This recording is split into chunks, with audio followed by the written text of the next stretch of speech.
Welcome to Alabama Manufacturing Now, hosted by Alabama Technology Network, a podcast where we cover a wide array of challenges, solutions, and innovations for manufacturers. We're your host, Whitney Barlow, Supplier Development Manager. And I'm Paige Caulfield, Marketing and PR Manager. Welcome back to Alabama Manufacturing Now. I'm Paige Caulfield here with Whitney Barlow, and today's guest is Robin Ricks with Manufacture Alabama. Welcome, Robin. We are so happy that you're here with us today. It is great to see y'all. It's always fun to be with friends. Well, it is. Speaking of Manufacture Alabama, can you give us an overview of your association and its mission within the manufacturing industry? Of course. So Manufacture Alabama is Alabama's only trade association that is focused exclusively on creating the best competitive and regulatory and legislative and business environment for the manufacturing industry. So our mission is to make Alabama the place that manufacturers want to locate when they're coming to the United States. Great. So what is your role at Manufacture Alabama? And give us a little day-to-day overview of it. Sure. So I'm the Vice President of Policy and Advocacy at the association. So that means I handle our policy and advocacy portfolios. From the policy side, that means that I oversee a lot of our committees. So I collect information from our HR, safety, and environmental committees, and we use that information to inform our policy stance when we head to advocate for manufacturers in the legislature. Mm-hmm. It also looks like planning regular like best practices sharing, committee meetings, and things like that. Yeah. So that's happening on a quarterly basis, if not more often. Mm-hmm. We also, when we turn to the advocacy side of the House, spend a lot of time reviewing legislation. Our day-to-day looks a little bit different during the session each year. Mm-hmm. So we watch out for bad legislation and educate our elected officials on what the impacts of that are going to be. And then we, support good legislation. And from time to time, we bring pieces of legislation to make the world a better place for manufacturers in the state. And then outside of, that time of year and some of our other work that we're doing on that policy side that I talked to you about, we attend a lot of conferences. We host a lot of conferences, just making sure that we're staying up to date on exactly what's going on and benchmarking ourselves against our peers, and then creating opportunities for manufacturers to stay educated and informed as well. Well, it sounds like y'all stay extremely busy and have a bunch of things going on. So give us a few examples of how your association supports the growth and competitiveness of the manufacturing sector. Sure. So we engage really closely with regulators, which is really important, particularly with ADEM, our Department of Environmental Management, as well as with OSHA. We keep very close, very open working relationships with those groups. So our members don't get surprised. Right. And also so those regulators can do a good job of passing, and maintaining common sense regulations that protects residents in the state, while also making sure that our economy continues to thrive, because that's an important part of making this a great place to live.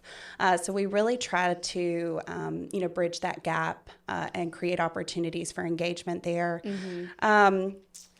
And then, we also, just stand in the way of bad ideas, and remind bureaucrats sometimes. They are out there. Yeah. We try to make sure that those things don't become reality. Gotcha.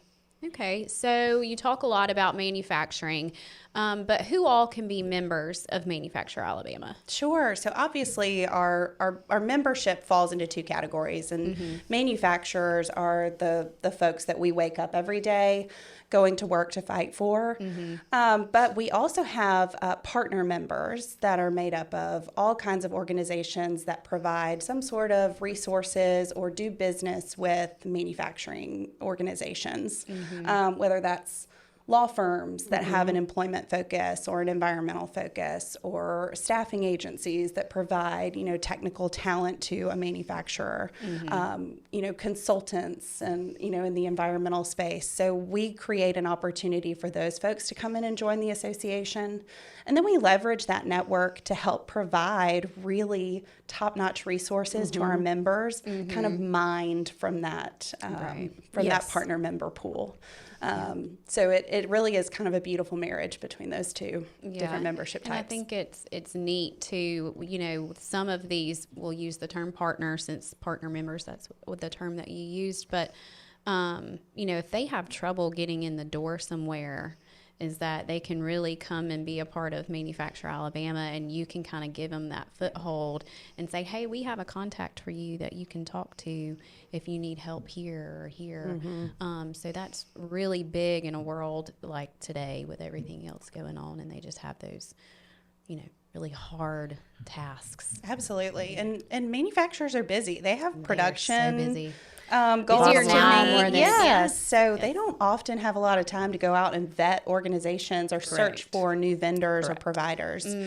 So, if they can come to us and say, hey, this is what we're looking for, and we're able to pluck somebody out of our partner member pool, they kind of come with a little bit of a Manufacture Alabama stamp of approval. That's pretty cool. That's very true. That's what I was in my previous life. I was an economic developer, and I wished I had joined Manufacture Alabama. Yes. Because it's such a great tool for economic developers and individuals in communities who are trying to work with their existing industry and trying to build that strong network. And y'all offer so many valuable resources to that individual, both in the connection of their manufacturers, but also all of the resources that you're offering your members. It also gives that individual the ability to make that connection with their manufacturer, and it's a checkbox that they can do to help those existing industries in their communities. Absolutely. And for rural communities, that's huge. Yes, 100%. We talk a lot about the fact that, there are all of these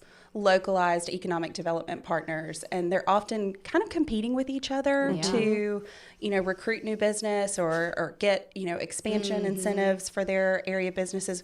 We don't care where you go. We don't care where you expand as long as it's in Alabama.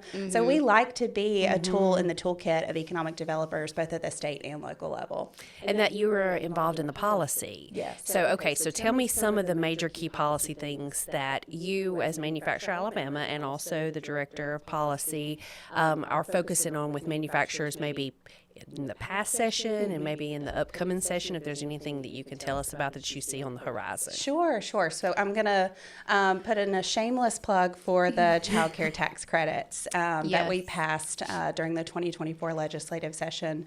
So, when we look at workforce development being the top challenge for really every business in the year of our Lord 2024, but particularly in the manufacturing sector, where we're looking for reliable, skilled talent to report to work every day. And then we're also looking at a labor force participation rate that lags behind the national average. We started looking into what is compounding our problem with recruiting people into the industry, and where are our weak points? What are the demographics that are not participating in our workforce, and how do we get more of them mobilized? Yes. And women, and particularly, in addition to women, working parents became, the group that we said, all right, this is a population we're not serving correctly, and why aren't they participating? And childcare was far and away the number one problem. There's really three issues with childcare. There's an issue with accessibility. Okay, so if you're going to work and you're looking around and there's just not childcare available in your area, that's the number one problem. Number two is if you can access it, if it's available in your community, it's expensive. Yes. Okay, tremendously expensive. And so a lot of parents were kind of doing this calculus where they were trying to decide, does it make sense for me to work just to pay for childcare? Right. Or should I just stay home and not participate? And we were finding that too many people were choosing the latter. And then the third problem, if they could access it and they could afford it, was that the quality wasn't what they needed it to be. And how can you go to work and do a good job and be a machinist where detail orientation is so critical, and be worried that your child's not in an environment where you feel comfortable and you don't think they're safe. Right. So we partnered with a group called Women's Foundation of Alabama. They're based out of Birmingham, but they serve, women in the interests of women as well as women-owned businesses in the state. And we said, all right, we want to attack this childcare problem, and we want to do it in a way that encourages people to participate in the workforce that aren't here. We want it to specifically target the right people. We want it to be tied to employment. Right. And then we also, if we're going to mobilize all these people into the workforce through what we think is the best option and tying it to employment. And we know that the child care system is already strained. There's already an accessibility problem. We need for you guys to help us, speak to the supply side of that supply and demand equation. So we drafted a bill that had 3 parts to it. 2 are tax credits and 1 is a grant program that was designed to incentivize employers to provide childcare benefits to their employees. So we're speaking to that affordability piece there, encouraging employers to help subsidize the cost, through a couple of different things, and we won't get too deep into the weeds there, but the incentive is a tax credit. Employers can come back and recoup up to $600,000 of that investment in childcare for their employees, in the form of a tax, burden decrease. So that was the employer piece, and then Women's Foundation, advised us and said, okay, if we're going to now turn to the supply side of the equation, we're going to say that child care facilities, also for-profit child care facilities, can qualify for a tax incentive that incentivizes them to improve the quality of their facilities, pay their teachers more. So that was addressing that quality piece. And then we also have a grant program in place for nonprofit child care providers. Fun fact, 60% of child care today in the state of Alabama is provided by faith-based organizations that are nonprofit entities. Right. So they can't benefit from a tax credit. Yeah. They don't pay taxes. So we put this grant program in place to also incentivize them to improve quality and expand the number of seats available in those areas. And we were really fortunate. We were one of those unicorn bills that passed unanimously out of both the House and the Senate, and then was signed into law by Governor Ivey earlier this year in May. And we're excited now to embark on really educating manufacturers and child care centers about the opportunities available there, and then just maximizing utilization of the credits available. So on that one, how would someone that is involved in any of those, or I guess a benefactor of any part of those 3 parts, how or whom, where would they need to go? Sure. To contact to get more information? Great Because a lot of times people are like, well, I hear there's tax credits, but I don't know how to get them. Yep. So Department of Revenue has already put up a landing page. So, a little bit of, secret in the sauce. They have to, once a new tax credit is passed by the legislature, then the Department of Revenue has to promulgate rules, which is a fun word to say. That was brave at this hour of the day to try to use that word. But they have to, establish rules for, accessing the credits. And there is a landing page that kind of outlines the credits on the Department of Revenue website. Perhaps we can, drop that in the show notes. Is that something we can do on this podcast? We sure can. Podcast vernacular. So there's information there on how to access it, and and talk to your accountant. Manufacturers. That's right. Make sure you have an accountant. Make sure you have one. So it's like a lawyer. Those are 2 things you definitely need. Yes, death and taxes. That's correct. Is there anything else that's maybe on the horizon? Any environmental regulations or anything that y'all are looking at with dealing with policy, or is it just kind of quiet for the moment? Or we are enjoying a little bit of quiet. Somebody knock on wood out there somewhere. So we're looking at playing defense this session. We're paying attention to a couple of bills that we expect to return that maybe we've fought off in the past. That happens. They don't just die once. No, they don't. They come back again. So we're keeping an eye on that, and we'll see over the next couple of months. A lot of organizations are currently establishing what their legislative initiatives are going to be. So we're watching that. We are beginning to pay a lot of attention to veterans reentering and transitioning out of the military workforce and back into the civilian workforce, and kind of turning our attention to them as our next targeted population. We're not early to that party. But that's something we're really aware of. Alabama's done such a great job of positioning themselves as a military-friendly state and keeping our military assets in the state. And part of being military-friendly is having a place for not only transitioning veterans, but also military spouses. Correct. To be able to find great employment and not be underemployed. They're chronically underemployed. And that's a nationwide problem. That's not just here. But that's something we're really thinking about as a target population we want to be supporting and taking care of. That's a fantastic thing, and you're right. Alabama has done such a great job. And now that you've brought that, you made that point, I've never thought about it that way, but I would assume the sacrifice is greater than just what you're making to the country. Your whole family is moving around, and they know you're going to probably move again. Therefore, if you're a spouse, they don't really want to put you in something they think is going to be a continuous promotion. So that could be very disheartening. So workforce challenges. We know that is an issue. It is the chronic throughout, like you said earlier. I don't think manufacturing sits on its little island of, I think that's across the board.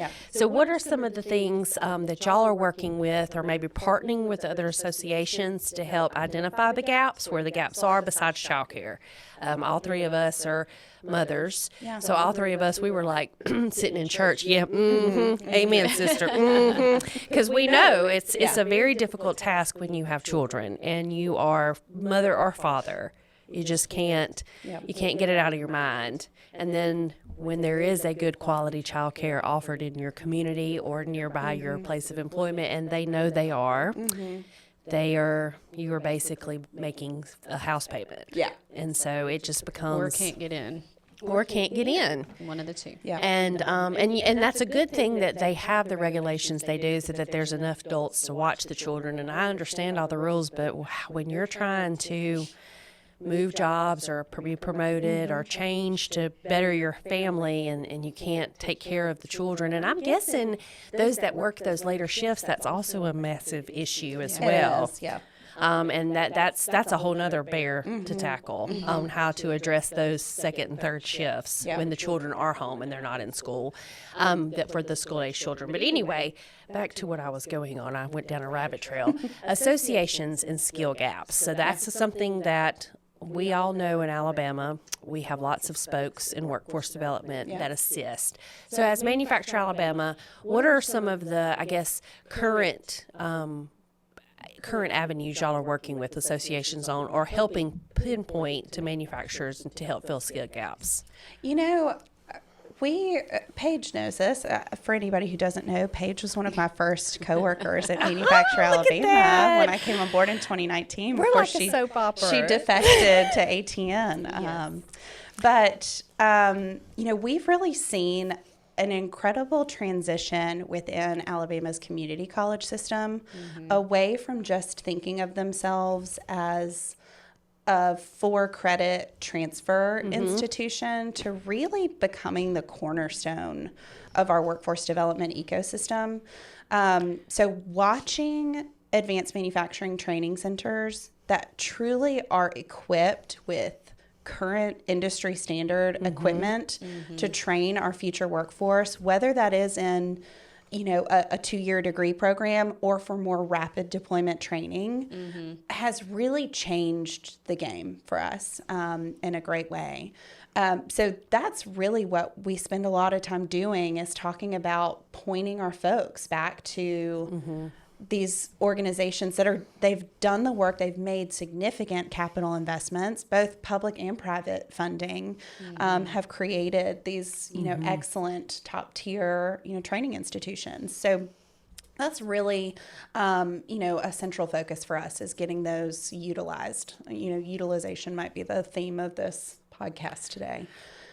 But in addition to that, the partnership that the community college system has with ATN, with our MEP being embedded within our community college system, means that ATN is also providing tremendously high quality, rapid, upskilling and reskilling and new skilling training programs to our folks. So honestly, I'm just really proud of where we're at and impressed with what Alabama has put together and is delivering to particularly my membership.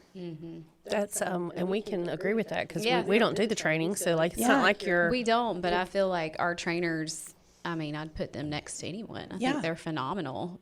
If you just go sit in a few of the classes, like we've done countless times. I mean, it's just so interesting to watch them, build their craft. And, I mean, it's really cool. Yeah. And use the manufacturers, but that goes back to your committee meetings. Paige and myself and a couple of other people have attended your different committee meetings for various reasons to work and promote different things going on with ATN, the community college. And the way you interact with the members on those committees and the way that they bring from their sectors, the issues that they have, it allows for us to be able to figure out where it is the gap is and assist. So that goes back to the partnership and goes back to what I said about that I wish that I had invested in my time when I was in my other field of work and have encouraged people to join that are currently in the field of work. I think I'm responsible for about 10 new members for y'all. So if there's a membership recruitment award, I'd like to receive that. I'll make a note of that. I'll tell Amanda. I'll Thank tell our you. VP Please of let her know. membership Just and really communication. needs a trophy to put on her desk. Plaque. Just Yes, a plaque. just a That's little all you're trophy. asking for. But anyway, so I have digressed. I keep digressing continuously. So we talked about childcare when we know that childcare really came out. Childcare was an issue before 2020. Oh, 100%. But when 2020 hit, childcare hit a whole new level. A lot of daycares closed. I was or about to be no longer chair of our faith-based childcare entity, and we went from having 30 to 40 to almost having 80 kids because they were coming from everywhere trying to get in, and the wait list was 100 kids long. There is no, in the county I live in, there is no bed. It's completely gone after COVID. So I say all that to say, talking about the struggles of COVID, where do you still see manufacturers struggling in that? Do you still see some after effects or aftermath, or are we you feel like we're kind of past that? I think our folks really, and this I think to some degree is to the credit of our governor's administration. Alabama roared back from COVID. Yes. And we've seen, our unemployment rate has gone back to below pre-COVID levels. We've got fewer people out, looking for work than ever, and more people in the workforce than ever. So we're not super seeing a lot of negative impacts from that at this point. At least not from my perspective. That's obviously a very humble opinion. I've asked manufacturers, and it depends on the sector you talk to. Some of them still blame it on COVID. Others just are like, it's just the world we're in. Yeah. I mean, there certainly were some effects. I mean, there was a lot of, in air quotations, free money pumped into, the economic system, and then interest rates being at historic lows. There was also other kinds of free money, Correct. Yes. Cheap money, Yes, out there. And so it has been interesting to watch the way that, the feds have, turned up and down dials on interest rates and how that has affected things. But I don't know that at the state level, we have a lot of expertise to weigh in on what that means. It would be interesting to talk to a CEO of, a multinational manufacturing organization and hear what their thoughts might be, comparatively. Podcast. Yes. And then to see, especially where they're seeing it effects throughout the state, because you're right, we did not really sit still with COVID. Where And some certainly states, not manufacturers. We kept working. Oh, yes. We had to. People needed toilet paper. Yes. Fun fact: when the port shut down, we did not need to worry about toilet paper. No. All the toilet paper is made here. The best meme on the planet was one of my friends sent it out and showed locations, and they're like, the South is fine with toilet good paper. on It toilet showed paper. all where they were made. competitiveness. Yeah, shout out to GP. Yes. Yes. I was like, that's hilarious. Well, that's a good idea for maybe a future podcast is to talk, especially someone that has the effects throughout the country. Yeah. The states that just are really, some of them are just now kind of getting back to where we were basically at the end of 21st of 2021. Yeah. So Yeah. anyway, that's my thoughts on all that. I'm sorry, Paige. I digress. You were great. I'm going to steer you in a little bit of a different direction. You're sitting here today and you have on a great shirt and it says glam on it. Tell us what GLAM is. What does it stand for? And, just tell us all about it. Absolutely. So GLAM stands for Girls Learning About Manufacturing. Have you ever heard a cuter acronym in your life? No. Yeah, we love it. So GLAM was created, kind of in the same vein. We talk about childcare. We needed working parents, but in particular working moms, to stay in the workforce. Women make up 52% of the population in Alabama, but only about 27% of the manufacturing workforce. And so we said, how do we get more women into the industry? Right. And we recognized there was really some bad PR around manufacturing jobs in general. Dirty. That dark, dirty, dangerous, a moniker has been hard to shake. And so we talked about how do we really shake that in a meaningful way. Swirling around that at the same time where a lot of studies came out about how influential early career exploration is, particularly for young women and what they decide to pursue, because they're so accustomed to seeing these particular career fields laid out as good options for them, teacher, nurse, something administrative. And as the manufacturing industry has really exploded and changed, it's also undergone a real technological transformation where a lot of the darker and dirtier and more dangerous jobs have been engineered out of a lot of advanced manufacturing organizations. So their brute strength is no longer a requisite for a successful career in the manufacturing sector. So there's really a lot of the barriers for why women should be participating in this workforce have gone away. We just haven't told them about it. Yeah, correct. So we said, okay, let's put together something that is, really tailored and designed to be influential on young women and give them an opportunity to see firsthand what these jobs look like in manufacturing, meet these women who have been trailblazers and who are really passionate about their chosen career fields. And there just is no way to not be transformed by those kinds of engagements. They're just so powerful and so meaningful. So we've designed those career exploration opportunities in the infancy of GLAM. We're only a couple of years old now. But we do, two different programs.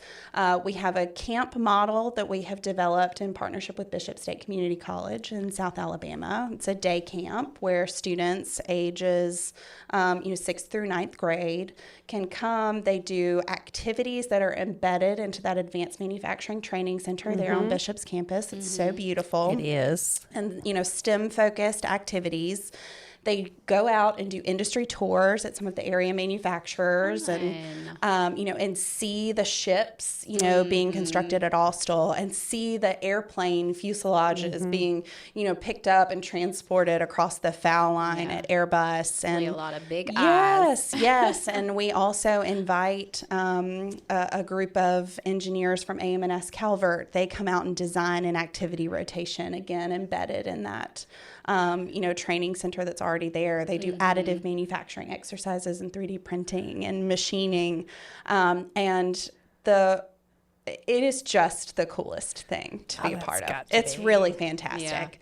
Yeah. So we're going into our 3rd year of offering those camps and really working on expanding the footprint. We've developed the model and now we're ready to pick it up and duplicate it across the state.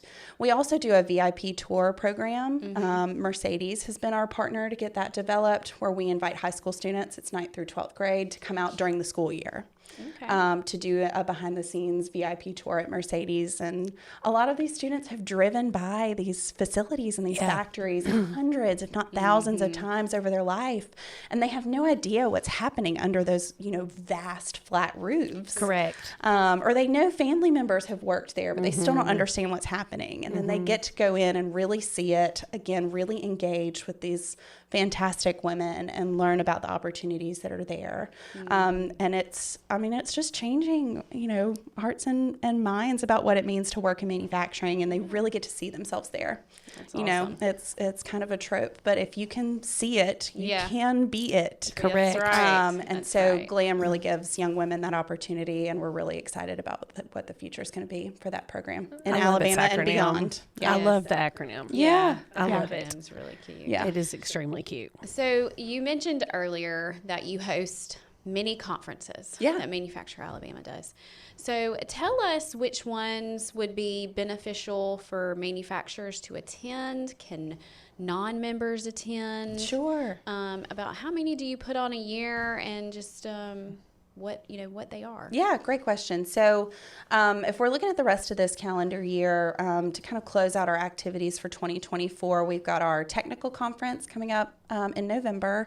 It's our HR Safety and Environmental Conference that happens in Birmingham. Again, that's an annual conference. So, we hope that folks will join us there, members and non-members. There's always It's a a great non-member track. registration rate. Yes, we're really proud of that conference.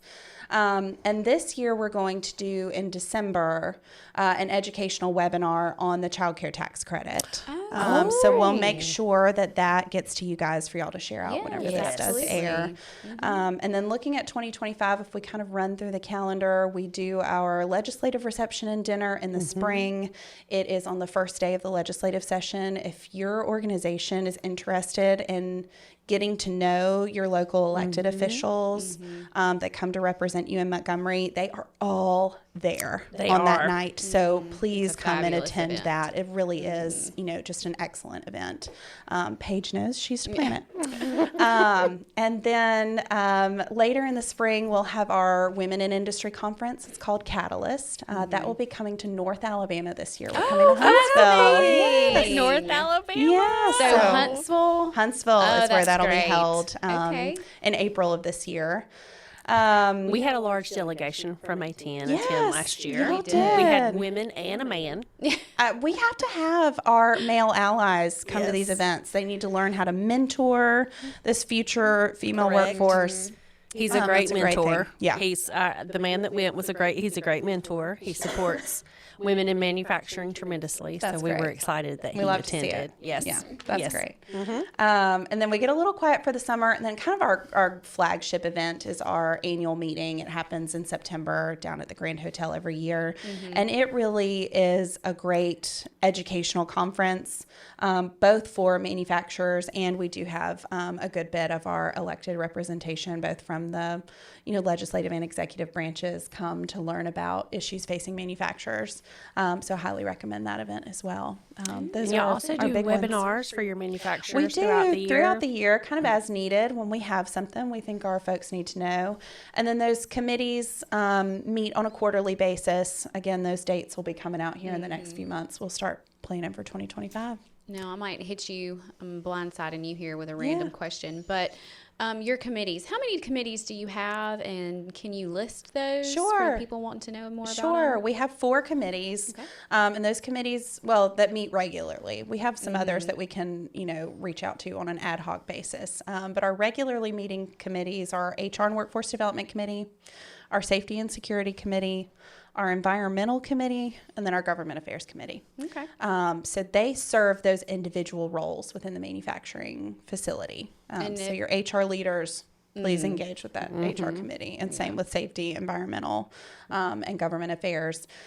And then, we have a couple of other ad hoc committees. We have like a legal committee and a tax committee that when we have a particular issue crop up, we'll reach out to those folks. we usually use them during the legislative session. Yeah, the fun committees. Yeah.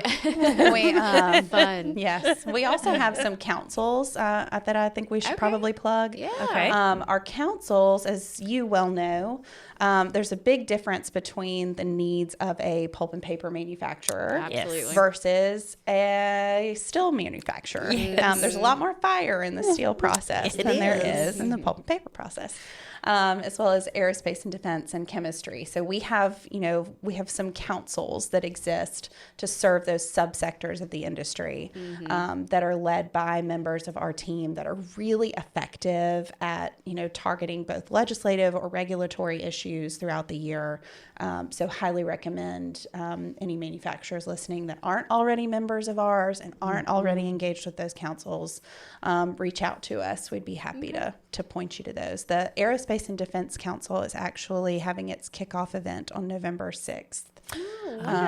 So it is a brand new council that we're really happy to have them engaged with our organization. That's fantastic. Yeah. That is great. See, this is what I go back to what I've said. Yeah. It's been an enlightening experience getting to know y'all and what all that you do. And I'm like, this is a fantastic association. Yeah, we don't sit still. Yeah, and I don't think people realize exactly what all you do. Yeah. What all areas that you touch. Well, y'all are really gracious. We appreciate that.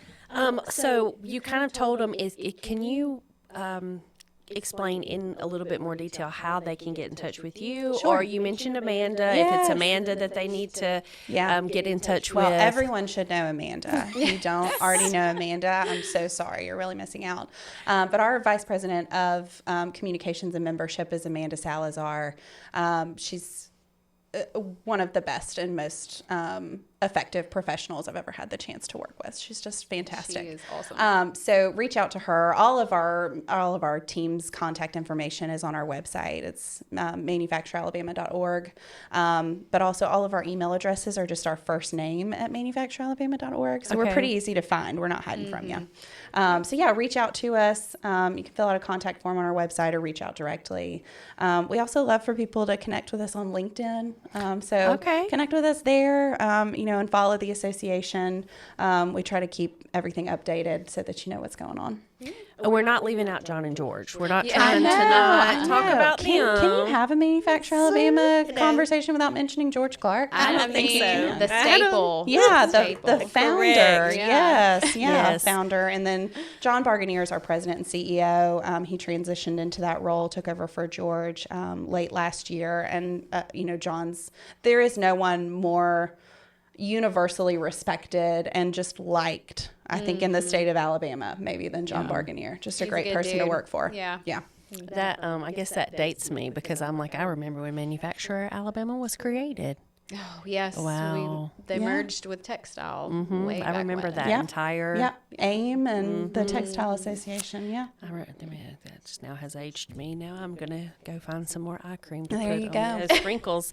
So is there anything else that you would like to share? I mean, we tried to cover the gamut when we bring associations or individuals that we work with a lot really closely and admire.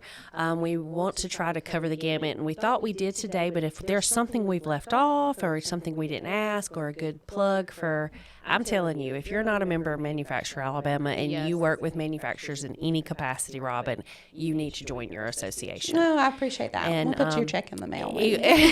Welcome in my trophy. I really just need a trophy.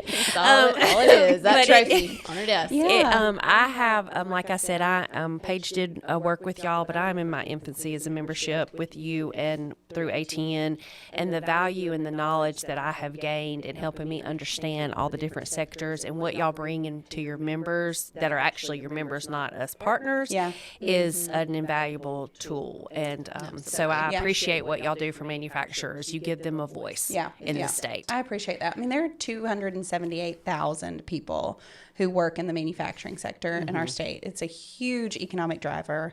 I mean, it is the backbone of our economy. I mean, it is what pumps money into small business in Alabama. It is the reason why the Port of Mobile is so essential to Alabama's, economic development ecosystem. We just touch so many, industries outside of our own. And all of us, the entire team at MA, is just so proud to go to work for those people. We really do think about them a lot. You know, we kind of jest that sounds a little hokey, but it is true. They're just the best people, I think, work in manufacturing. I'm just proud to support them in some really small way.